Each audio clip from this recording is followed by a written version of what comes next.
Čast mi je da ove godine otvaramo i obilježavamo 5. godinu Zagreb foruma i ta činjenica sama pokazuje koliko smo zapravo na početku postavili dobar model, dobar temelj. Hvala Blažu i Zoranu koji su cijelo vrijeme od samog početka bili temeljni stupovi ovog foruma.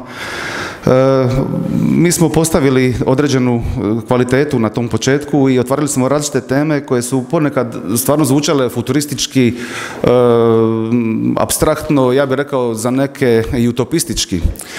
Međutim, činjenica i ovaj prostor u kojem se danas nalazimo je na neki način inspiriran u svima nama kroz sve te prethodne forume i uz podršku grada mi smo konačno dobili jedan vrlo atraktivan prostor za razvoj poduzetničkog ekosustava, pogotovo onog inovativnog kojeg tu na neki poseban način njegujemo.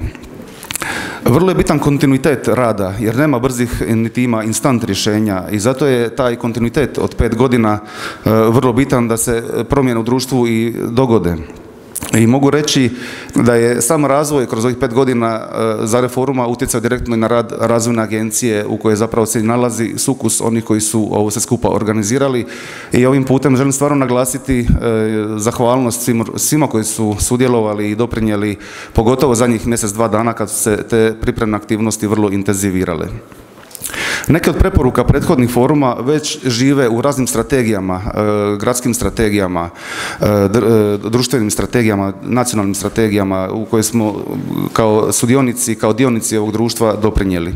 Znači, taj dijalog je bitan koji se tu događa i on ne nosi slučajno naziv Zagreb forum jer on otvara prostor za aktivan dijalog sudionika i predavača i to je mjesto gdje se sučeljavaju i čak dolazi možda i do nekih pozitivno konfliktnih odnosa koji zapravo nas sve na neki način unapređuju i obogaćuju.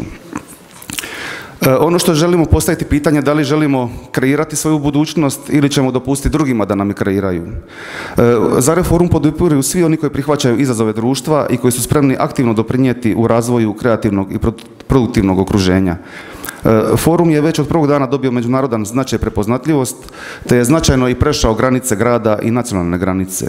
Meni je osobno čast biti dio ovakve zajednice koja promišlja o tome što će biti u budućnosti i kako se za to što optimalnije pripremiti. To je odlika društva znanja i osviještenosti koje preuzima odgovornost te promišlja i ekološku i ekonomsku održivost kako bi ga ostavili idućim generacijama da ga unapređuju.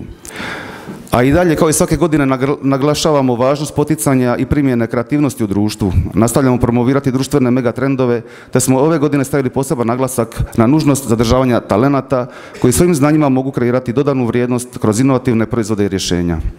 Jedna od glavnih aktivnosti Zagreb foruma je promocija domaćih inovativnih rješenja u području pametnih gradova, te smo ove godine uveli i nagradu Zagreb forum, te hvala Hanza Mediji što nas je podržala u tom smislu. Hvala svim dosadašnjim sudionicima u aktivnom doprinosu razvoja sadržaja i tema koji su nas pozicionirali u jedan od značajnijih događaja ovakve vrste u Hrvatskoj, ali i šire. Pozivam sve sudionike foruma da se aktivno uključe u dijalog, ali nakon toga i konkretne projekte i aktivnosti kako bi zajedno bili ko-kreatori bolje budućnosti.